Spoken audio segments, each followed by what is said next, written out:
You are now boarding CRD San Diego, California. The last word out of your mouth from here on out will be sir. Do you understand that? Yes, sir. I think so. You understand that? Yes, sir. I tell you to get off this bus. You're going to get off this bus without even running, pushing, or shoving. Get on my yellow footprints from front to rear, right and left. You understand that? Yes, sir. Get off the bus right now.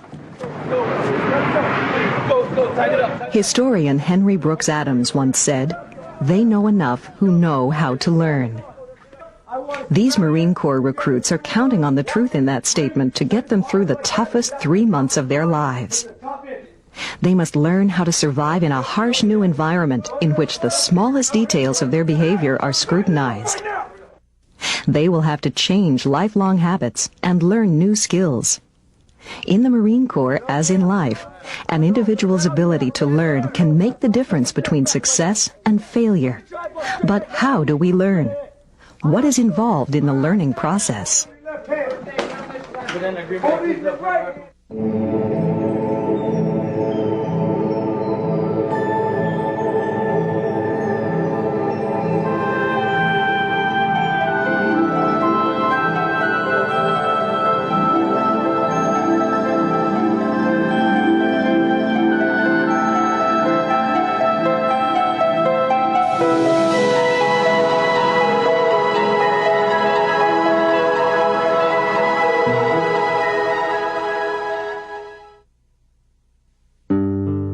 Humans are born helpless.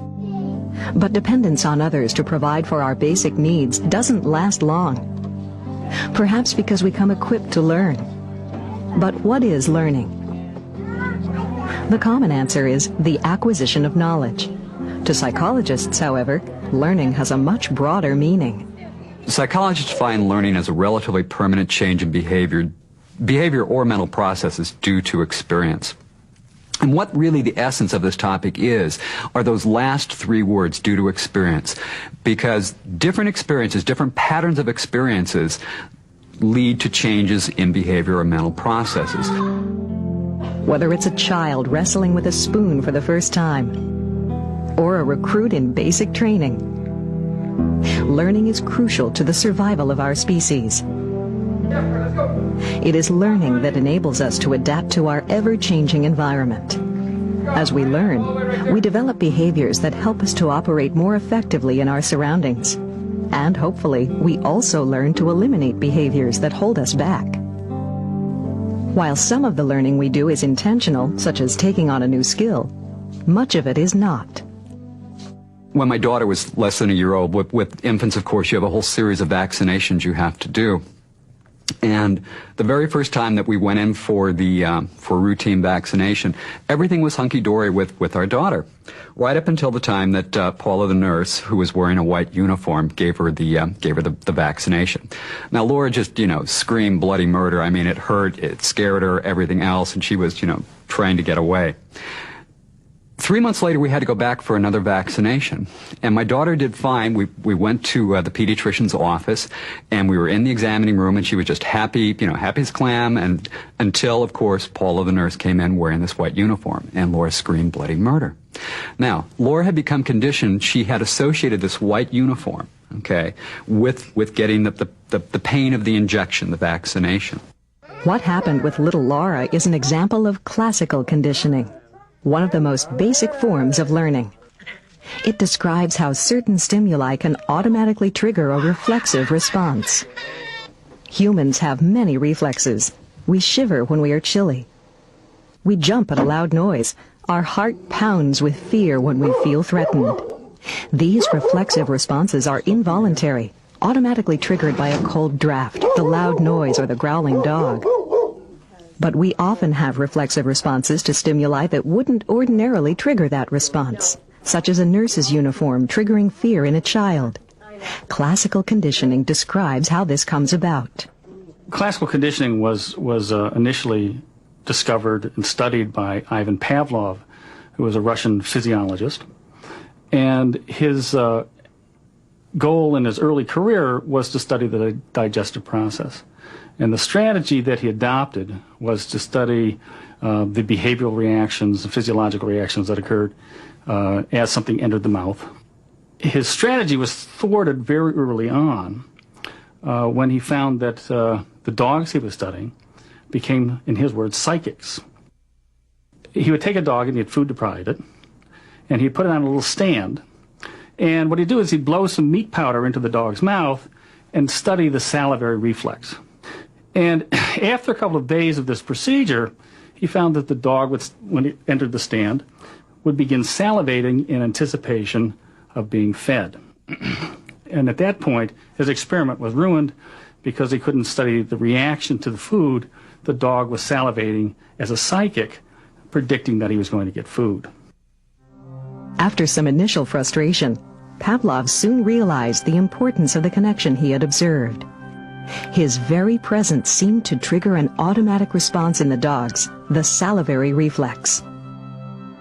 Pavlov wondered if the conditioning he had observed could be repeated with another, seemingly unrelated stimulus. The story goes that Pavlov's laboratory actually lived above his laboratory. At that point, he ran upstairs and stole a metronome off of his wife's piano and brought it down into the laboratory. And as an experiment, what he'd do is he'd turn this metronome on for a minute or two, and then he'd deliver the food to the dog's mouth. And after several pairings of this metronome, which didn't elicit any salivation, wasn't a food object for the dog, pairings of that with the delivery of food to the animal, the dog began salivating to the metronome. Before the dogs were conditioned, the unconditioned stimulus of food triggered an unconditioned response, that is, the salivary reflex. In other words, Pavlov's dogs did not have to learn to salivate when food was placed in their mouths. And under normal circumstances, they wouldn't salivate at all to the sound of a metronome. The metronome is a neutral stimulus. But when the neutral stimulus, the metronome, was repeatedly paired with the unconditioned stimulus, the food, the dogs began to salivate at the sound of the metronome alone. This neutral stimulus became a conditioned stimulus, and the salivary reflex became a conditioned response. There are many examples of classical conditioning in humans. One of the earliest experiments was conducted by psychologist John Watson, who conditioned a baby to fear a white rat by pairing the rat with a loud noise. Eventually, little Albert came to fear other furry white objects, including rabbits, cotton, and even Watson wearing a Santa Claus beard. You are now members of Platoon 1093, Series 1093, Company B, 1st Recruit Training Battalion. I will now introduce to you the drill instructors responsible to me for your training. Senior drill instructor, take charge of these recruits and train them to become United States Marines. Aye, sir. Again, my name is Gunnery Sergeant McWilliams, and I am your senior drill instructor. I am assisted in my duties by drill instructor Staff Sergeant Villa and drill instructor Staff Sergeant Mack. Our mission is to train each one of you to become a United States Marine. A Marine is Classical conditioning is a key strategy in turning raw recruits into Marines. The purpose of recruit training is not to train a Marine for combat, but to train him to be a basically trained Marine. If I'm breaking down a misconception, where a Marine will be trained for further on for combat is when he leaves here and he goes on to specialized schools. What we're doing, though, here is preparing him for the discipline that he's going to confront at these specialized schools. How do we work the discipline in? 1, instant and willing obedience to orders. How are we going to do that? The first step in moving a group of independent-minded teenagers toward instant and willing obedience to orders is to trigger the reflexive response of fear. You will always be at the position of attention, you understand me? Yes, sir! Wait, do you understand me? Yes, sir! You will always be at the position of attention! Position of attention! Most people reflexively respond to yelling with fear. So the drill instructors yell at the recruits. In this case, yelling is an unconditioned stimulus that elicits the unconditioned reflex of fear. Okay, aye, sir. Aye, sir. Let me tell you something right now. Who is going to take you seriously if you don't talk with some conviction? No, shut up. I didn't ask for an answer.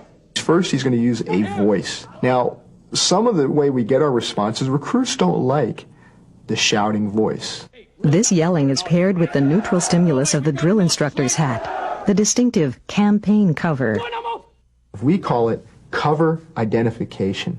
For us, it's a visual identification that they're going to sit there and focus on, because they know this cover represents the Marine drill instructor. Soon, the cover alone triggers a fear response, whether or not the drill instructor is yelling. The neutral stimulus has become a conditioned stimulus, and the unconditioned reflex of fear is now a conditioned response. The recruits know that this represents a drill instructor. If I take this off, they might see me in a different light for a chance. When I put it back on, the recruits will respond and turn differently to me. During the 3 decades Pavlov studied classical conditioning, he noticed 2 important variations called stimulus generalization and stimulus discrimination. Stimulus generalization is where you respond not only to the original conditioned stimulus, but other similar conditioned stimuli. So the way Pavlov did this with dogs, he could condition a dog to salivate to a tone, and then he could condition the dog to salivate to a higher pitched tone or a lower pitched tone, and the dog would salivate regardless of whether the tone was high pitched or low pitched. Little Albert is a perfect example of stimulus generalization. While he was conditioned to fear a white rat, his fear response generalized to include other white furry things. Remember, even Santa's beard triggered this response. Stimulus discrimination is basically just the opposite, where you respond to the original conditioned stimulus, but not other similar conditioned stimuli. So if we stay with the same example, Pavlov could condition the dog to salivate only to, we'll say, a medium-pitched tone, but not to a high-pitched or a low-pitched tone. The dog is discriminating between those similar stimuli. Another example of stimulus discrimination would be if a Marine encountered a national park ranger who wears a hat similar to his drill instructor. Would he respond with the same fear? Probably not. The Marine would make a distinction between the 2 hats and the persons wearing them and respond appropriately. He is able to discriminate between the 2 stimuli. You understand me? Yes, sir! Go help someone! Go! Yes, sir! As we've seen, classical conditioning explains how we learn involuntary reflexive responses to stimuli that wouldn't ordinarily trigger that response. You're moving too slow! Fix my rock on, sir! But what about voluntary behavior, like marching or making a bed? How do we learn those? Now, we all remember where our head was, right? Yes, sir. Now, utilizing the buddy system, you got doggone 3 minutes. Exactly 3 minutes to make the bottom rack. You understand me? Yes, sir. No, wait, you understand me? Yes, sir. No, louder. Do you understand me? Yes, sir. Do now move. Go. 0. 0. Edward L. Thorndike was the first psychologist to systematically investigate how we learn new voluntary behaviors. Later, American psychologist B.F. Skinner became famous for defining the principles of this important form of learning. Skinner coined the term operant to describe behaviors that operate upon the environment and generate consequences. I would define operant conditioning as shaping and maintaining behavior by making sure that reinforcing consequences follow. So let me give you an example. Suppose we have a pigeon here, an ordinary pigeon, but it's quite peacefully walking around in a small space. We watch it and notice what it's doing. Then we decide to condition some bit of its behavior. Suppose we take turning to the left a little bit. The pigeon is hungry, and we can give it a bit of food as what we call a reinforcer. It's a reinforcing consequence. We wait until it turns to the left and then immediately give it a bit of food. Almost at once we can see that it's turning to the left more rapidly than it did before, or more often. Reinforcement makes it more likely that we will repeat a behavior. Often, we're not even aware that this learning is taking place. There's a story about a professor who had criticized me publicly on television, and his students decided to shape his behavior. And so they agreed in advance that they would not smile or nod unless he was standing on one corner of this platform. And very soon he spent the time standing there. And then they arranged that they would not smile or nod unless he was facing the blackboard. And they told me that at the end of the hour, he was lecturing, facing the blackboard and talking over his shoulder. There are two types of reinforcement. Positive reinforcement makes it more likely that we will repeat a behavior because we want more of the reinforcer. For example, even though the professor wasn't aware of how his behavior was being shaped, he adjusted his position in response to the student's smiles and nods. On the other hand, negative reinforcement makes it more likely we will repeat a behavior because we want to avoid a consequence. For instance, we are likely to repeat the behavior of paying our bills on time because we want to avoid the consequence of a late charge. Likewise, we are likely to repeat the behavior of taking vitamin C because we want to avoid the consequence of getting a cold. Let's go! Now, eyeballs! Eyeballs! Eyeballs! Eyeballs!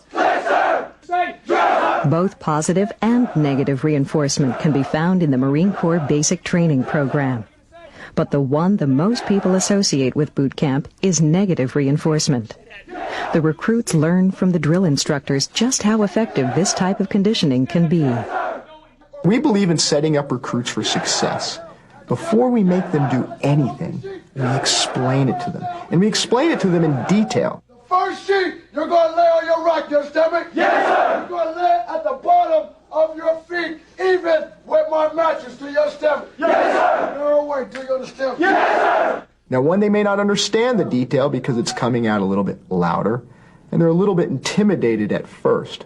But first they have to realize that, one, if they do listen to the drill instructor and they get the desired response, the drill instructor, one, probably won't yell as much the next time. Within a limited amount of time, recruits are expected to learn a long list of behaviors. The significant vocal abilities of the drill instructors act as negative reinforcement to get the job done. Do the job right, and they avoid being yelled at. Negative reinforcement in action. Every moment of the day of a recruit's life is planned out from the moment when he wakes up at 5:30 in the morning till he goes to bed at 21:30. Every second is planned. So there's no time for any error. There's no time for any guesswork. There's no time for someone to go, okay, what am I doing now? Our standards have been passed down. They're tried, true, and they're tested. So, for example, up at 5:30 in the morning, he knows that when he has to get up, he's going to get up, stretch, brush his teeth, get to go into the bathroom. From there, he's going to go on to eat his first meal of the day. He knows he has to make sure that the area is cleaned up and cleaned up correctly. We make Mothers of America proud when our recruits come back home. He knows how to make a bed probably for the first time. A lot of mothers marvel when their son comes back and says, he made his bed for the first time, and all I had to do was turn the lights on. And after that, then he's going to probably go into some physical fitness. And again, too, as I mentioned before about our physical fitness, that is planned and standardized. And from there, he might be exposed to a series of classes, academic-type classes, or he might be on the parade deck working drill. And this would go through most of the day. Towards the end of the day, it's the time when the senior drill instructor is going to get to work with his recruits. And then again, too, before they go to bed that night, again, it's standardized. He's going to have to know how to get into the shower, that we expect him to shave, prepare his body, prepare his uniform, to the point that he's going to shine his shoes. And we want that all laid out, and he's going to be inspected. His body's going to be inspected. His hygiene's going to be inspected. We want to make sure that he's going to present himself in the best image possible the next day. Another important component of operant conditioning is called discriminative stimulus. This is an environmental cue or signal that sets the stage for a behavior to occur. For example, we wouldn't answer a telephone unless it were ringing. Why not? Because there would be no one there. We would not be reinforced for answering it. The ringing is a cue, a discriminative stimulus. When we hear ringing, we are likely to pick up the phone because someone will be there. In other words, because we will be positively reinforced for doing so. We discriminate between the stimuli of a ringing and non-ringing phone. Likewise, an 18-year-old male is unlikely to make a bed so quickly for his mother. The presence of the Marine drill instructor is a discriminative stimulus that cues the different behavior. You're moving entirely too slow. Why are you... Stop moving right now. You better get your head now straight to the front. Why are you moving so goddamn slow? You better stop moving a whole lot faster. You understand me? Yes, sir! The role of the drill instructor is almost preordained before they get to recruit training, because they know that the drill instructor is, one, a disciplinarian. Our recruiters, you know, the job they do to prepare a recruit before he comes to recruit training, sits there and says, hey, you know, you're not going to summer Boy Scout camp. You're going to be meeting the infamous Marine drill instructor. By the same token, recruits quickly learn they can relax a little around the senior drill instructor. The different discriminative stimulus leads to a different behavior. Now, the hierarchy of how drill instructors work is they're going to have someone that's a senior drill instructor. And he's filling the all-encompassing role of, one, he's in charge of the recruits, and he's the man responsible directly for their training.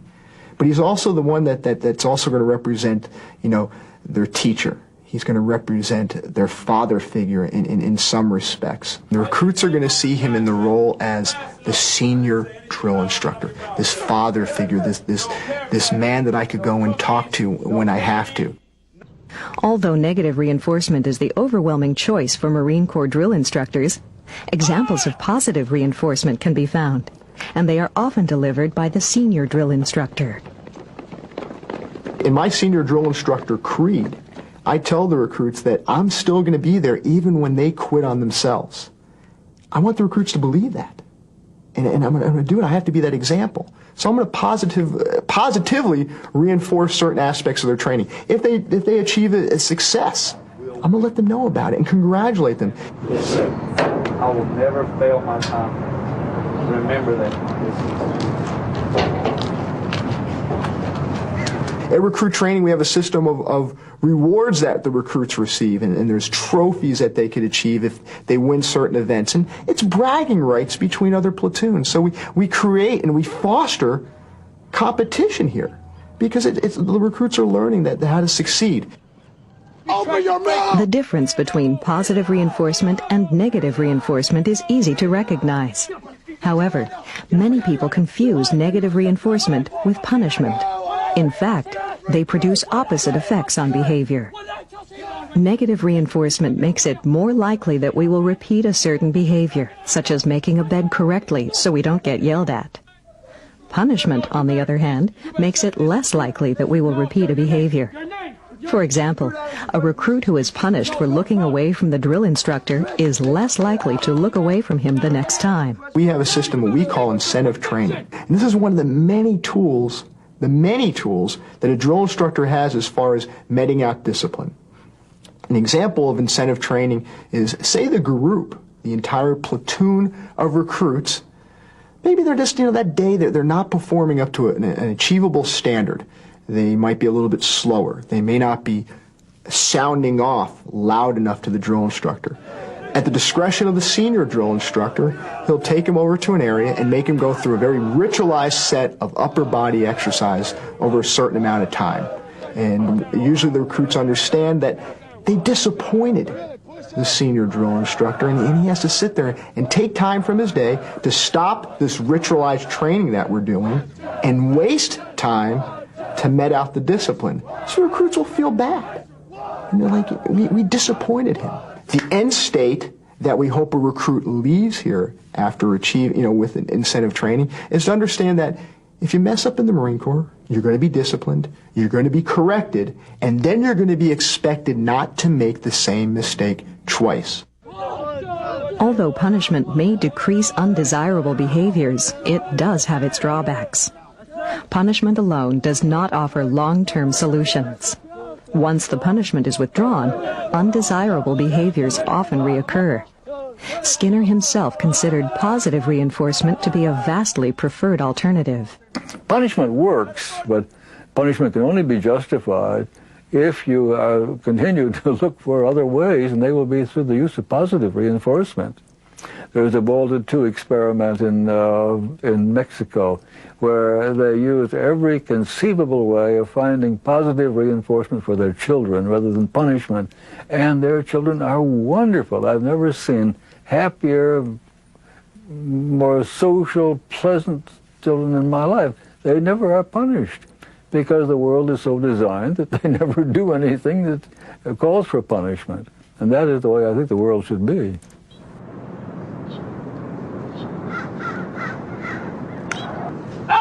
Inspection! Halt!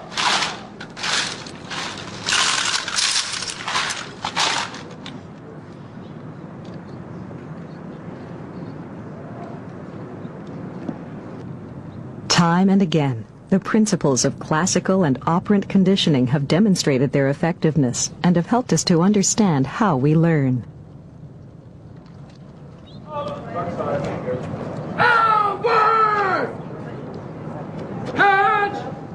Perhaps that's why the Marines have used these techniques to train their recruits for as long as anyone can remember. Because for recruits, as for the rest of us, learning is more than the acquisition of knowledge. It is adopting new behaviors and discovering new ways of dealing with an ever-changing environment. Learning is a process that goes on from morning until night, a critical part of the human experience.